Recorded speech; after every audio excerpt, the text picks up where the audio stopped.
ग्रामीण विधानसभा के इस कार्यकर्ता सम्मेलन में आज के इस कार्यक्रम के मुख्य अतिथि हमारे उत्तराखंड के युवा लोकप्रिय मुख्यमंत्री, जिनको आप लगभग जितनी भी संख्या में यहाँ पर लोग खड़े हैं हर व्यक्ति से परिचित है। मैं माननीय मुख्यमंत्री जी आपसे बताना चाहता हूं, इस सभा के अंदर हजारों कार्यकर्ता ऐसे हैं जो आपको विधायक बनने से पहले भी जानते हैं। विधायक बनने से पहले आपसे हजारों कार्यकर्ताओं को हमारी विधानसभा के बहुत ज्यादा प्रेम है। एक बार मैं सभी कार्यकर्ताओं से कहना चाहता हूं, अपने स्थानों पर खड़े होकर माननीय मुख्यमंत्री जी का जोरदार तालियां बजाकर स्वागत करेंगे। हर कार्यकर्ता अपने सीट से खड़े हो जाएगा, जोरदार तालियां बजाकर।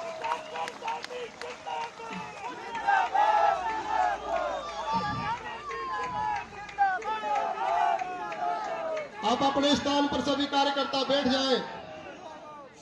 मंच पर उपस्थित हमारे इस प्रदेश के पूर्व मुख्यमंत्री, 2 बार हमारे इस क्षेत्र से लोकसभा के सांसद रहे हैं, भारत सरकार के शिक्षा मंत्री रहे हैं और हमारे इस लोकसभा के बहुत ही कर्मठ, मैं समझता हूं हजारों लोगों को जिनको नाम से भी जानते हैं, ऐसे आदरणीय रमेश पोखरियाल निशंक जी का भी आप जोरदार ताली बजाकर यहाँ पर स्वागत करेंगे। मंच पर उपस्थित हमारे सभी पूर्व विधायकगण, सभी जिला पंचायत के सदस्यगण, सभी प्रधानगण, हमारे सभी मंडल के अध्यक्ष, उनके सभी पदाधिकारीगण और यहाँ पर हजारों की संख्या में पहुंचे हुए सभी भाई और बहनों, मैं आप सबको हाथ जोड़कर प्रणाम करता हूं। आप थोड़ी सी सूचना पर माननीय मुख्यमंत्री जी को सुनने के लिए इतनी बड़ी संख्या में यहाँ पर उपस्थित हुए हैं। भाई और बहनों, मैं तो केवल यही कहना चाहता हूं, आज आपको माननीय मुख्यमंत्री जी को सुनना है, माननीय रमेश पोखरियाल निशंक जी को सुनना है और 19 तारीख को जो मतदान होगा, आप हर व्यक्ति चाहता है, एक बार हाथ उठाकर बताएं कौन कौन व्यक्ति चाहता है देश के प्रधानमंत्री माननीय मोदी जी बने। इस पंडाल में उपस्थित बच्चा ये चाहता है कि देश के प्रधानमंत्री माननीय मोदी जी बने। लेकिन साथियों, देश के प्रधानमंत्री माननीय मोदी जी तभी बनेंगे जब हरिद्वार ग्रामीण से भी हमारे लोकसभा के जो प्रत्याशी भाई त्रिवेंद्र रावत जी हजारों की संख्या में जीत कर जाएंगे। और दूसरी बात मैं कहना चाहता हूं, प्रधानमंत्री माननीय मोदी जी बनेंगे 100%, कोई रोक नहीं सकता। हरिद्वार के सांसद भी भाई त्रिवेंद्र जी बनेंगे, इसमें कोई दुराई की बात नहीं है। लेकिन मैं चाहता हूं हरिद्वार ग्रामीण से भी हमारे जो लोकसभा के प्रत्याशी भाई त्रिवेंद्र रावत जी यहाँ से जीत कर जाए। मैं आप लोगों से कहना चाहता हूँ, जो गलतियां पिछली बार विधानसभा में हुई है हमसे, वो गलती दोबारा न हो, ये मेरा आप लोगों से हाथ जोड़कर भी नंबर निवेदन है। और मैं माननीय मुख्यमंत्री जी कहना चाहता हूँ, हमारे विधानसभा के कार्यकर्ताओं में जोश है, जबरदस्त प्रकार का जोश है और इन्होंने ये संकल्प लिया है कि यहाँ से हम प्रत्याशी को जिताकर ही भेजेंगे। मित्रों, आप जानते हैं हमारे जो मुख्यमंत्री पुष्कर सिंह धामी जी हैं, 24 घंटे में 18 घंटे इस प्रदेश के किसानों की, मजदूरों की, माताओं की, बहनों की, किसानों की, मजदूरों की, अगड़ों की, पिछड़ों की 24 घंटे में 18 घंटे सेवा करते हैं। इसलिए मैं कहना चाहता हूं, एक बार आप और जोरदार तालियां बजाकर अपने क्षेत्र में माननीय मुख्यमंत्री जी का स्वागत करेंगे। तो मैं ज्यादा कुछ न कहते हुए इन्हीं शब्दों के साथ, क्योंकि आज के मुख्य वक्ता, मुख्य अतिथि हमारे मुख्यमंत्री पुष्कर सिंह धामी जी हैं और दूसरे हमारे भाई रमेश पोखरियाल निशंक जी हैं, उनको भी आपको सुनना है। मैं ज्यादा कुछ न कहते हुए इन्हीं शब्दों के साथ अपनी वाणी को विराम देता हूं। जय हिंद, जय भारत, जय उत्तराखंड। धन्यवाद आदरणीय स्वामी जी। जिस प्रकार आपने इस जनसभा को संबोधित किया और निवेदन आग्रह किया कि आने वाली 19 अप्रैल को कमल ही कमल खिलना चाहिए, निश्चित रूप से समान ये सभी रूप से यहाँ पर संकल्प लेकर जाएंगे कि अपने अपने क्षेत्रों में कमल को और खिलाएंगे और निश्चित रूप से भारतीय जनता पार्टी के प्रत्याशी को भारी मतों से विजय बनाएंगे। अब मैं इसी क्रम में निवेदन आग्रह करता हूं, जन जन के ऐसे लोकप्रिय नेता, हरिद्वार के माननीय सांसद, उत्तराखंड राज्य के पूर्व मुख्यमंत्री, पूर्व केंद्रीय शिक्षा मंत्री, जिनके नेतृत्व में राष्ट्रीय शिक्षा नीति आई। निश्चित रूप से जो भविष्य की दिशा और दशा को बदलने में देश को एक नई दिशा देने का काम करेगी ऐसी शिक्षा नीति। ऐसे हम सबके जन जन के लोकप्रिय नेता माननीय डॉक्टर रमेश पोखरियाल निशंक जी इस विशाल जनसभा को संबोधित करेंगे। मैं निवेदन आग्रह करता हूं, डॉक्टर निशंक जिंदाबाद, डॉक्टर निशंक जिंदाबाद। मैं निवेदन करता हूं माननीय सांसद, हम सबके ऐसे लोकप्रिय यशस्वी नेता डॉक्टर रमेश पोखरियाल निशंक जी से विशाल जनसभा को संबोधित करेंगे। भारत माता की दोनों मुट्ठियों को भींचकर आज ये जो ऐतिहासिक सभा हो रही है और हम सभी लोग अपने प्रिय मुख्यमंत्री जी को सुनने के लिए आए हैं, उनको आश्वस्त करने के लिए भी आए हैं, तो पूरी जोर और ताकत के साथ बोले भारत माता की। अभी दिल्ली तक पहुंचनी चाहिए आवाज, ताकि लोगों को लगे कि यहाँ एक तरफा मतदान हो रहा है। बोलो भारत माता की। मुख्यमंत्री जी दिल्ली तक तो पहुंच गई होगी, एक बार और बोलो भारत माता की। भाई और बहनों, आज हमारे लिए बहुत ही सुखद क्षण है कि जब 2024 के लोकसभा का चुनाव में, जिसमें हमारे दुनिया के सबसे ताकतवर लीडर भारत के यशस्वी प्रधानमंत्री नरेंद्र मोदी जी को तीसरी बार का प्रधानमंत्री बनना है, तीसरी बार का, फिर एक बार, फिर एक बार, जोर से बोलो, फिर एक बार। उस काम के लिए हम यहाँ पर अपने मुख्यमंत्री जी को आश्वस्त करने के लिए आए हैं और उनके माध्यम से हम अपने प्रधानमंत्री जी को आश्वस्त करने के लिए आज हजारों की संख्या में यहाँ पर एकत्रित हुए हैं, ताकि ये संदेश प्रधानमंत्री जी तक पहुंचे। इसीलिए तो हम आए हैं ना, इसीलिए आए हैं ना। तो हमारे बीच हमारे देवभूमि प्रदेश के बहुत ही यशस्वी मुख्यमंत्री, युवा मुख्यमंत्री, बहुत ही विजनरी और बहुत ही मेहनती मुख्यमंत्री प्रिय भाई पुष्कर धामी जी, जिनके नेतृत्व में आप सबको मालूम है ऐसे ऐसे कानून बने, चाहे वो नकल विरोधी कानून हो, चाहे वो दंगा विरोधी कानून हो, चाहे वो धर्मांतरण विरोधी कानून हो, और चाहे वो पूरे देश में पहली बार बनने वाला समान नागरिक कानून हो।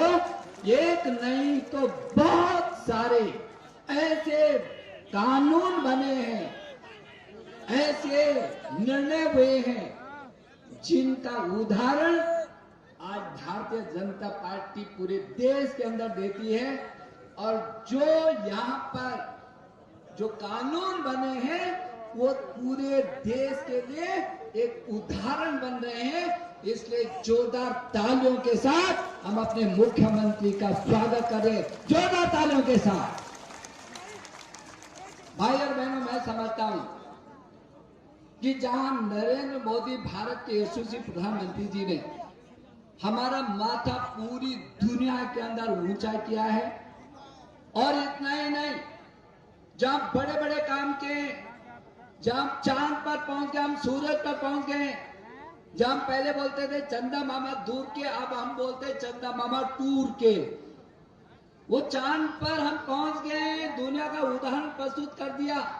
ज्ञान से लेकर विज्ञान से लेकर अनुसंधान और अंतिम छोर पर बैठे रहने वाले व्यक्ति की चिंता करने से लेकर शौचालय से लेकर के, सबको शौचालय मिले गरीब को या नहीं मिले, जोर से बोले, मिले या नहीं मिले।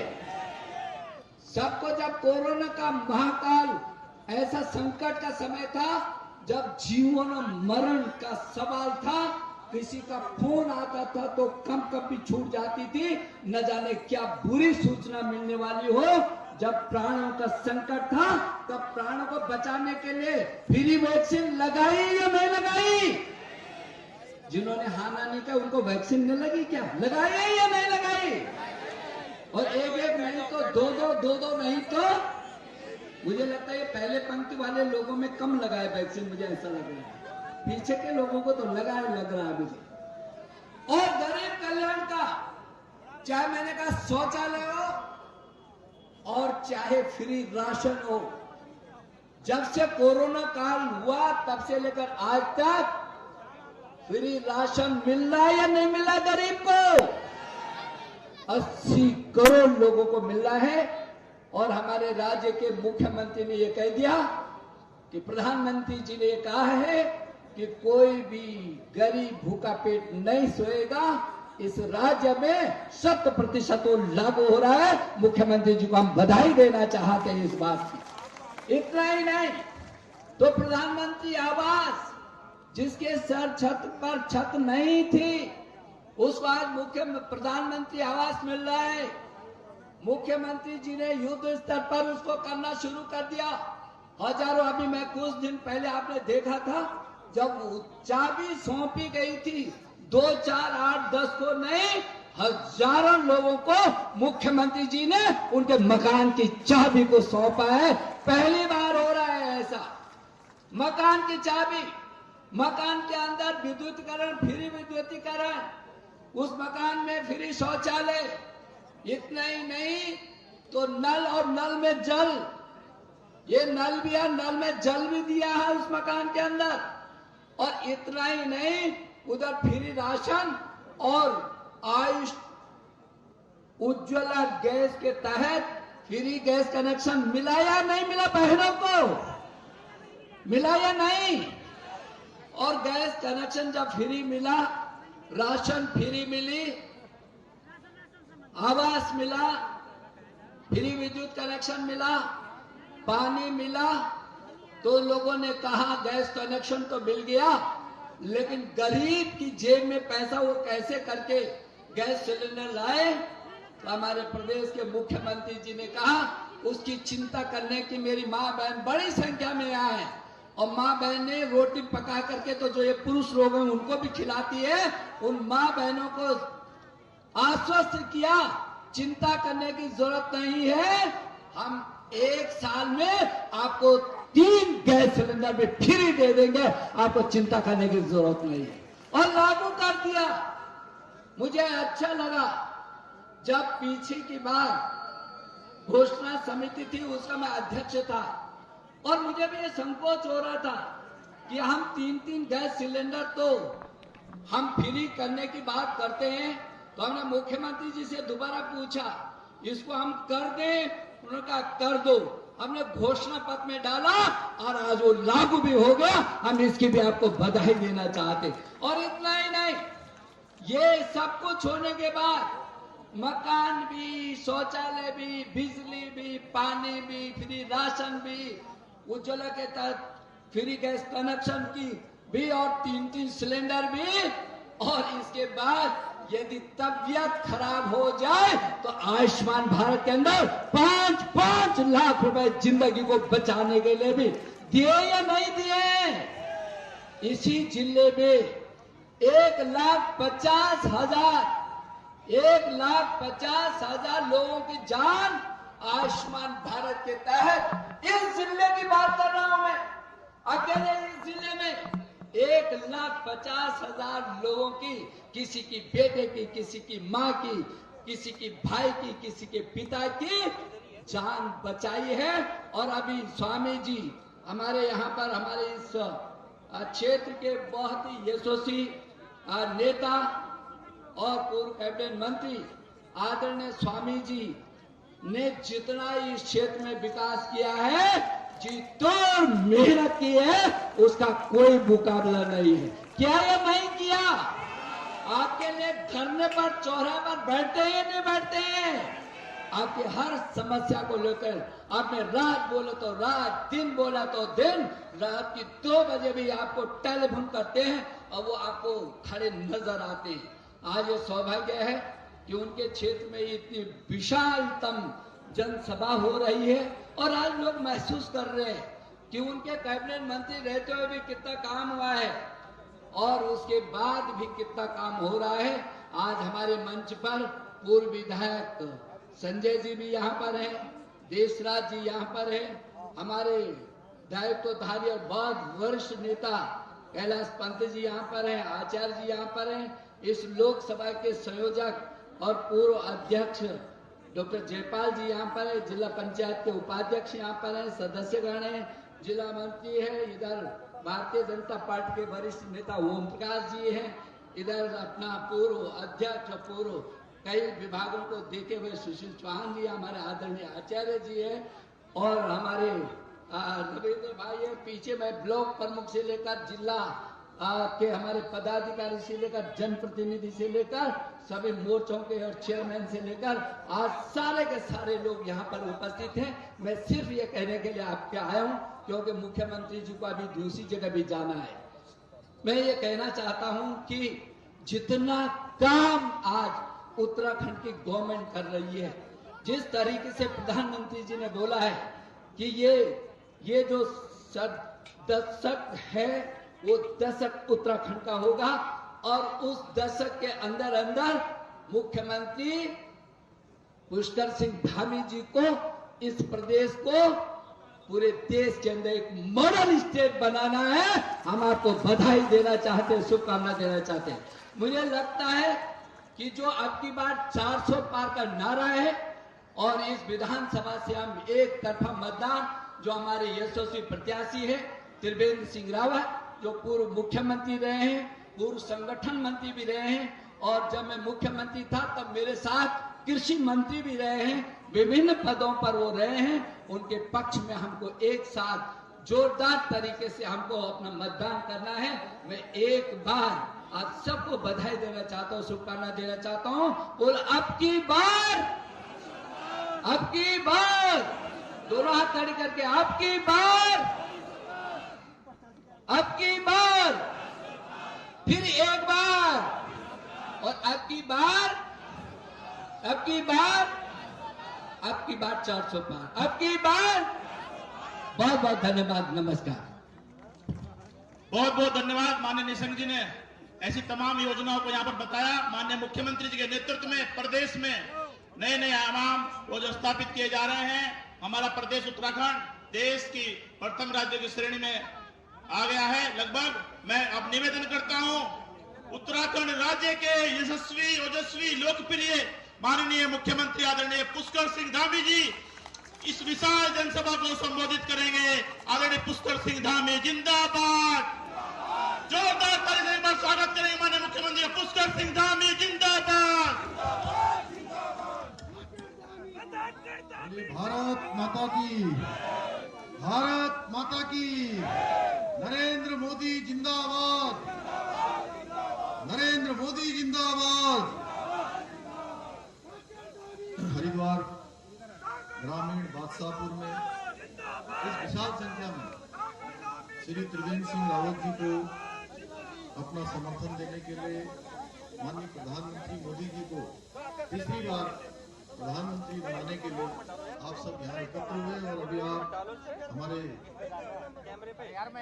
लोकसभा के लोकप्रिय सांसद और भारत सरकार में मंत्री रहे, उत्तराखंड सरकार के पूर्व मुख्यमंत्री और आप सब के लिए सतत रूप से जिन्होंने यहाँ के कामों को आगे बढ़ाया है, आदरणीय डॉक्टर रमेश पोखरियाल निशंक जी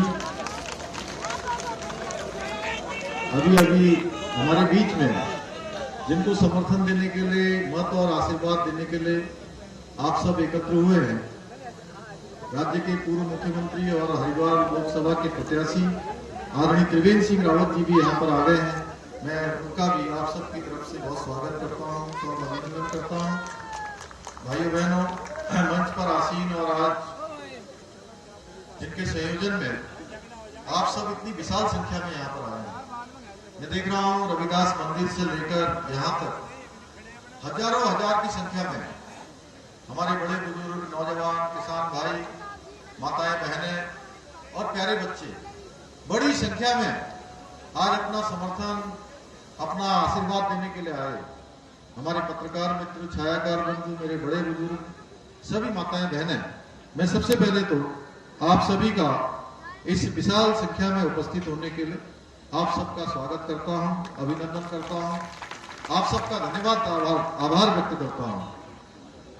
भाइयों बहनों, मंच पर आसीन यहाँ पूर्व विधायक भाई संजय गुप्ता जी, विधानसभा के प्रभारी श्री आदेश सैनी जी, श्री सुशील चौहान जी, सह प्रभारी श्री अमित चौहान जी, और हमारे संगठन मंत्री रहे और अभी उत्तराखंड सरकार में मेरे साथ सहयोगी के रूप में काम करते हैं आदरणीय कैलाश पंत जी, भाजपा के प्रदेश के उपाध्यक्ष भाई देशराज कणेवाल जी, डॉक्टर दयाशंकर विद्यालंकर जी, डॉक्टर जयपाल सिंह जी, पूरे हमारे लोकसभा के संयोजक शेषराज सैनी जी, जगपाल सिंह सैनी जी, करण सिंह जी, ब्लॉक प्रमुख हमारे आशा नेगी जी एवं सभी मंडल अध्यक्ष हमारे सीमा चौहान जी, जितेंद्र सैनी जी, प्रणव यादव जी, सभी मोर्चों प्रकोष्ठों के सभी जिला पंचायत के सदस्यगण, क्षेत्र पंचायत के सदस्य, सभी ग्राम प्रधान, मैं सभी का एक साथ आप सबका अभिवादन करता हूं अपनी तरफ से। भाइयों बहनों, आप सभी जानते हैं कि हमारे जो हरिद्वार लोकसभा क्षेत्र के प्रत्याशी हैं आदरणीय त्रिवेंद्र सिंह रावत जी, बहुत ही सहजता से, सरलता से उन्होंने हमेशा काम किया है और आप सब लोगों के लिए आगे बहुत सारे कामों को आगे बढ़ाएंगे। जिन कामों के बारे में अभी डॉक्टर निशंक जी ने बताया, अनेक प्रधानमंत्री आवास योजना के काम यहाँ पर आगे बढ़ रहे हैं, बहुत सारे संपन्न हो गए हैं, बहुत सारे जल जीवन मिशन के काम है, हर घर में नल पहुंचने की योजना हो, ओवरहेड टैंक बनने की योजना हो, उन सभी योजनाओं को या सड़कों के, बिजली के, शौचालय के काम, स्कूलों, अस्पतालों के कामों को, सड़कों के कामों को आगे बढ़ाने का उन्होंने संकल्प लिया है और जनता की समस्याओं को दूर करने के लिए वो हमेशा प्रयासरत रहे हैं। इसलिए मैं आप सभी से निवेदन करने के लिए आया हूं कि 19 अप्रैल को हरिद्वार लोकसभा क्षेत्र से उनको आप अपना मत, आशीर्वाद, अपना समर्थन देकर भारी संख्या में इस क्षेत्र का एक रिकॉर्ड बना देंगे। वैसे मैं आप सबके बीच में जब आया तो मुझे पूरा विश्वास हो गया है कि पूरे हरिद्वार में एक जन लहर चल रही है।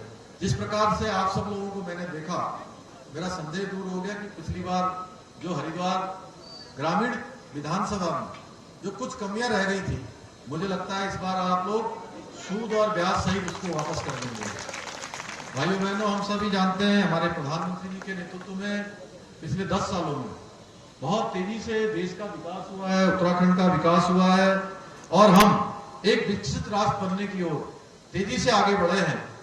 देश में हर गरीब के लिए काम हुआ है, हर समाज के अंतिम छोर में रहने वाले व्यक्ति के लिए काम हुआ है, किसानों के लिए काम हुआ है, हमारी महिलाओं के लिए विशेषकर से अनेक योजनाएं महिला के उत्थान के लिए, महिलाओं को आत्मनिर्भर बनाने के लिए, उनको रोजगार स्वरोजगार से जोड़ने के लिए प्रधानमंत्री जी के नेतृत्व में शुरू हुई है।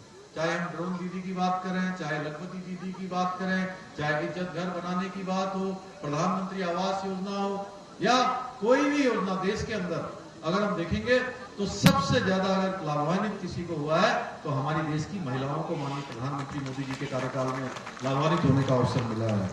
देश में स्वास्थ्य सेवाएं बढ़ी हैं, बेहतर कनेक्टिविटी सहित इंफ्रास्ट्रक्चर के क्षेत्र में बहुत अभूतपूर्व काम हुए हैं। हरिद्वार में ही देखेंगे आप कितने सारे काम हुए हैं। दिल्ली से देहरादून जाने वाला सड़क देखिए, हरिद्वार से दिल्ली जाने वाला सड़क देखिए, पहले कैसा हुआ करता था और आज कैसी स्थिति हो गई। अनेक जन कल्याणकारी जो योजनाएं हैं उनके माध्यम से हर एक व्यक्ति को आज लाभ पहुंचाने का काम मोदी जी ने किया है।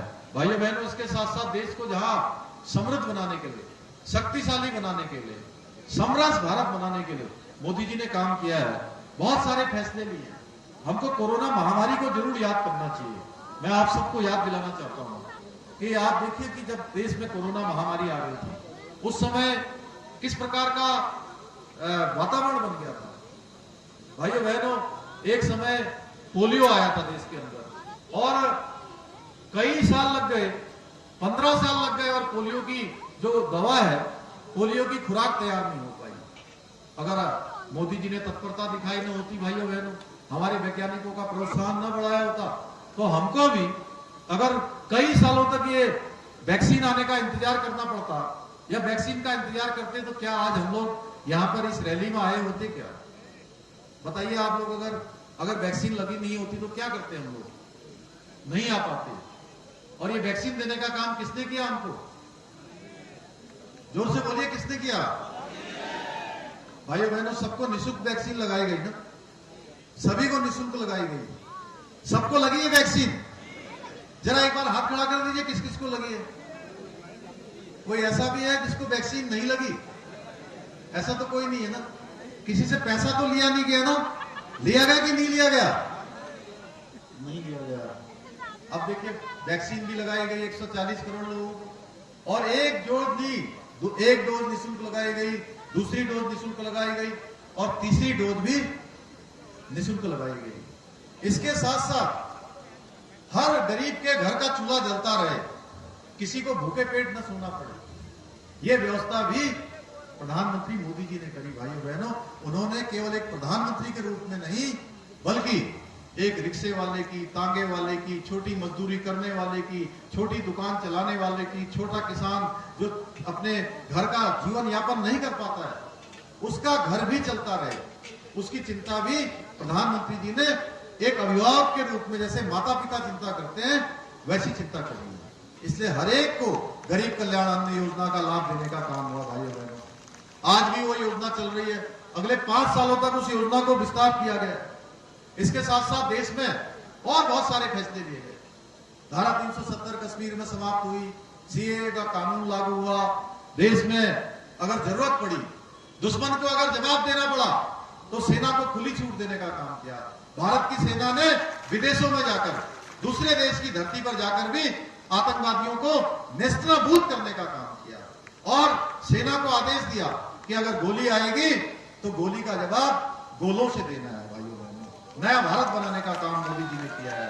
चाहे आज चीन हो, पाकिस्तान हो, कोई भी देश हो, हमारी ओर आज आंख उठाकर नहीं देख सकता है। अगर आंख उठाकर देखता है तो दुश्मन को मुंहतोड़ जवाब देने का काम भारत की सेना करती है। भाइयों बहनों, नया भारत है।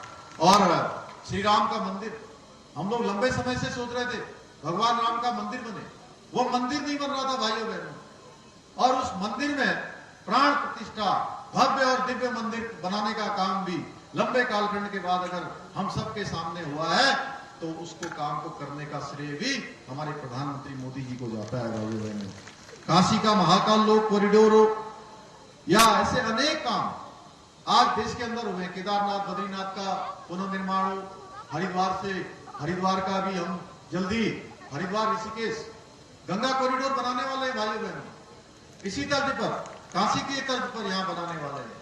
ऐसे अनेक निर्णय हमने भी उत्तराखंड राज्य को आगे बढ़ाने के लिए लिए हैं।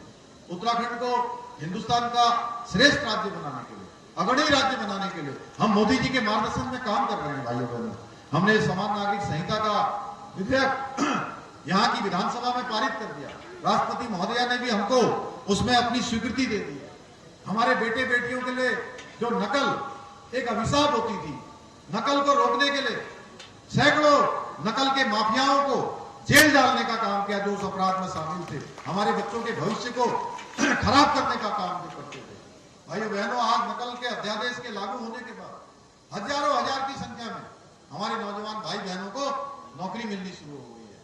और बहुत सारे लोग ऐसे हैं जिनको एक साथ 4-4 नौकरियों में चयन होने का अवसर मिला है। पहले भी देते थे परीक्षाएं, लेकिन पहले उनको नंबर इसलिए नहीं आता था कि वो नकल माफिया हावी हो जाया करते थे, पेपर आउट कर देते थे, पर्चा आउट कर देते थे, पेन ड्राइव पर नकल हो जाती थी।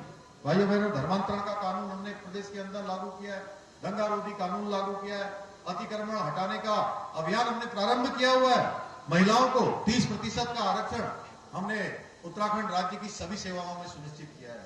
विधेयक लाकर मातृशक्ति के उत्थान के लिए हमने काम किया है।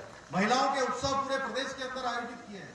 आपने देखा होगा हरिद्वार में भी बहुत सारे स्वयं सहायता समूह, बहुत सारे स्थानीय उत्पाद बनाने वाली हमारी बहनें, उनको आने वाले समय में एक अच्छा मार्केट मिले। यहाँ शहद के क्षेत्र में, अन्य क्षेत्रों में बहुत अच्छा काम हो रहा है। मैंने स्वयं देखा है, हमारी बहनें एक से एक अच्छा उत्पाद बना रही हैं। और कई बार तो मैं देखता हूं कि उनके उत्पाद इतने अच्छे हैं कि मल्टीनेशनल कंपनियों को भी फेल करते हैं। बहुराष्ट्रीय कंपनियां भी हमारी बहनों के स्किल के सामने, उनके कौशल के सामने फीकी पड़ता हुआ नजर आता है। G20 की 3 बैठकों का अवसर हमको प्रधानमंत्री मोदी जी ने दिया है भाइयों बहनों। अभी देहरादून में हमने इन्वेस्टर ग्लोबल समिट किया था। 3,54,000 करोड़ रुपए के निवेशकों के साथ हमारे करार हुए। और हरिद्वार जिले में भी 30,000 करोड़ के लगभग इन्वेस्टर ग्लोबल में जो है हमारे निवेशकों के साथ करार हुए हैं, जिसमें यहाँ के उद्योग बढ़ने वाले हैं, यहाँ पर निवेश बढ़ने वाला है, यहाँ के नौजवानों को, यहाँ के लोगों को रोजगार मिलने वाला है भाइयों बहनों। और हम उन्हीं लोगों को प्राथमिकता देंगे जो रोजगार को प्राथमिकता देंगे, जो हमारे नौजवानों को, हमारे भाई बहनों को अपने घर के पास काम देने में प्राथमिकता देंगे। ऐसे हमने बहुत सारे निर्णय लिए हैं, देवभूमि के लिए बहुत सारे ऐतिहासिक निर्णय लिए हैं। मैं आपको आज ये विश्वास दिलाना चाहता हूं कि निकट भविष्य में भी हम और भी कड़े कदम, जैसे प्रधानमंत्री जी ने कहा है कि हम कड़े कदम उठाएंगे, हम भी प्रदेश के हित के लिए, प्रदेश को आगे बढ़ाने के लिए, यहाँ के भविष्य को, बच्चों के भविष्य को बनाने के लिए कोई भी कदम यहाँ उठाना पड़ेगा तो हम पीछे नहीं हटने वाले हैं, क्योंकि हमें पता है हमारे पीछे आपकी शक्ति है।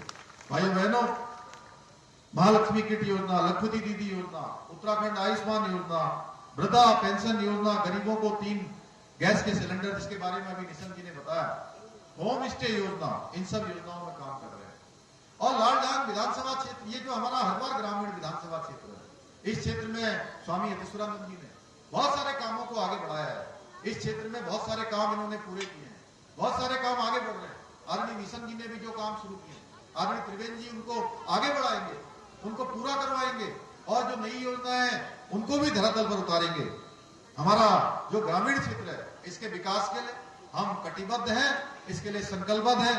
गन्ना किसानों को पिछले दिनों सहूलियत देने के लिए आप सबके नेतृत्व में मंच पर आसीन इतने लोग, आप सब लोगों के बीच में से भी लोग आए थे। हमने गन्ना का मूल्य निर्धारित किया और हर वर्ष की भांति हमने अधिक मूल्य निर्धारित किया, उत्तर प्रदेश से ज्यादा मूल्य देने का काम किया है। हमारे किसान भाइयों को सिंचाई के लिए नहर से पानी लेने पर शुल्क देना पड़ता था। हमने ये निर्णय लिया कि किसानों को नहर से सिंचाई के लिए अब मुफ्त में पानी देंगे भाइयों बहनों, भविष्य में उनसे कोई शुल्क नहीं लिया जाएगा। बादशाहपुर में गुरु गोविंद सिंह जी और गुरु रविदास जी का भव्य द्वार बनाया जा रहा है। स्कूल और आंगनबाड़ी भवनों सहित पंचायत घरों पर सौंदर्यीकरण का कार्य किया जा रहा है। पेयजल की समस्या को दूर करने के लिए आधा दर्जन यहाँ पर ओवरहेड टैंक बनाए जा रहे हैं। बहादुरपुर जट में डिग्री कॉलेज का निर्माण कराया जा रहा है। ग्राम अजीतपुर में बल कुमारी मंदिर का सौंदर्यीकरण और घाट का निर्माण कार्य कराया जा रहा है। ग्रामीण क्षेत्र में वन्य जीव बाहुल्य क्षेत्र है, इसलिए यहाँ दीवार का निर्माण कार्य कराया जा रहा है। दिनारपुर से लक्सर तक 2 लेन मार्ग का निर्माण होने से यातायात व्यवस्था यहाँ की अच्छी हुई है। इसके साथ ही लालढांग क्षेत्र में ग्राम रसूलपुर मिट्टी वेरी में मॉडल डिग्री कॉलेज की स्थापना भी की गई है। लोगों को बेहतर स्वास्थ्य मिले, इसके लिए ग्राम श्यामपुर में स्वास्थ्य केंद्र की स्थापना की गई है। लंबे समय से ग्राम कांगड़ी से श्यामपुर तक की सड़क की हालत बहुत खराब थी, करीब 6 किलोमीटर मार्ग का निर्माण भी कराया गया है। लालढांग की बरसाती नदी में पुल के निर्माण के साथ ही झूला बनाने की स्वीकृति भी प्रदान की गई है। भाइयों बहनों, हम तो लगातार समर्पण से समर्पित होकर हमारे प्रधानमंत्री मोदी जी के मार्गदर्शन में काम कर रहे हैं। वहीं दूसरी तरफ आज जो विपक्ष है वह केवल नकारात्मक राजनीति कर रहा है और सकारात्मक राजनीति को इन्होंने त्याग दिया है। जनता ने इनको दिखाया है कि परिवारवाद, वंशवाद, जातिवाद अब सफल नहीं होगा, क्योंकि देश की जनता जान चुकी है कि कौन सकारात्मक है, कौन देश को आगे ले जाना चाहता है, कौन देश से भ्रष्टाचार समाप्त करना चाहता है, कौन तुष्टीकरण समाप्त करना चाहता है, कौन परिवारवाद समाप्त करना चाहता है और कौन प्रभु राम के मंदिर के निर्माण के साथ था और कौन उसके विरोध में था। भाइयों बहनों, कौन धर्म के साथ था, कौन अधर्म के साथ था, कौन अपनी पूर्वजों के विरासत के साथ है, कौन विदेशी जो पूर्वज है उनकी विरासत को आगे बढ़ाने का काम कर रहा है। भाइयों बहनों, आजादी की लड़ाई लड़ने वाली जो कांग्रेस थी, जिस समय कहते थे कि एक बड़ा प्लेटफॉर्म था, वो कांग्रेस तो पहले ही खत्म हो गई है। अब जो बची खुची कांग्रेस है उसके पास न तो देश हित की कोई नीतियां हैं और न ही राष्ट्र निर्माण का कोई विजन है।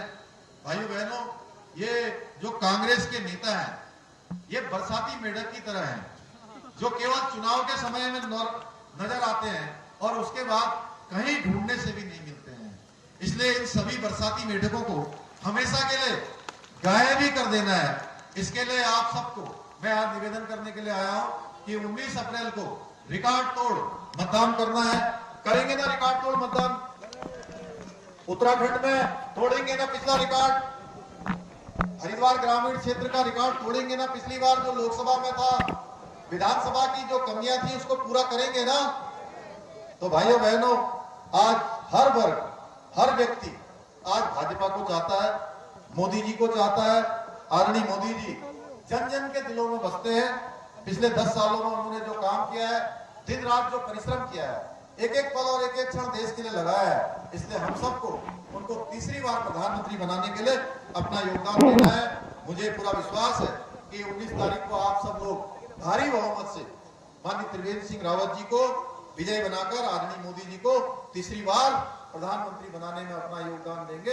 यही निवेदन करने के लिए मैं आप सबके बीच में आया हूं। आज बड़ा शुभ दिन है कि आज पहले नवरात्र है और आज से नया वर्ष भी प्रारंभ हो रहा है। हम लोगों का नया वर्ष, जो हमारी विरासत, हमारी संस्कृति का वर्ष है, उसकी भी मैं आप सबको शुभकामनाएं देता हूं। और पिछली रैली में मोदी जी रुद्रपुर आए थे, तो मोदी जी ने आप सबको प्रणाम कहा है, आप सबको राम राम कहा है। उनकी तरफ से राम राम कहता हूं। और परसों 11 अप्रैल को वो यहीं ऋषिकेश में एक विशाल जनसभा को संबोधित करने आ रहे हैं। उसका भी आप सबको मैं आमंत्रण देने के लिए आया हूं कि आप सब लोग उस रैली में भी पधारें और निश्चित रूप से उनके विचारों को सुनेंगे। हम सब लोग उनसे अति प्रेम जैसे वो करते हैं वैसे ही हम भी करते हैं। इसलिए हमको इस बार रिकॉर्ड मतों से इस क्षेत्र से एक नया रिकॉर्ड बनाना है। तो आप सब लोग एक बार मेरे साथ मिलकर विजय का उद्घोष करेंगे। मैं कहूंगा अब की बार, आप कहेंगे 400 पार। अब की बार, अब की बार, फिर एक बार, फिर एक बार। बहुत बहुत धन्यवाद। जय हिंद, जय भारत, जय उत्तराखंड। भारत माता की, भारत माता की जय। बहुत बहुत धन्यवाद आदरणीय मुख्यमंत्री जी का। माननीय मुख्यमंत्री जी जिस रूप से कहा है कि जो हमने कहा है वो किया है और जो कहेंगे वो करेंगे, ऐसी भावनाओं को हम सब के सम्मुख रखा है। मैं माननीय मुख्यमंत्री जी का आभार व्यक्त करता हूं। और हमारे बीच में हरिद्वार लोकसभा के यशस्वी प्रत्याशी आदरणीय त्रिवेंद्र सिंह रावत जी भी पहुंचे हैं। अभी हम उनको भी सुनेंगे। मैं निवेदन है, अभी कोई नहीं जाएगा। अब मैं निवेदन करता हूं, कांग्रेस सैनी जी अपने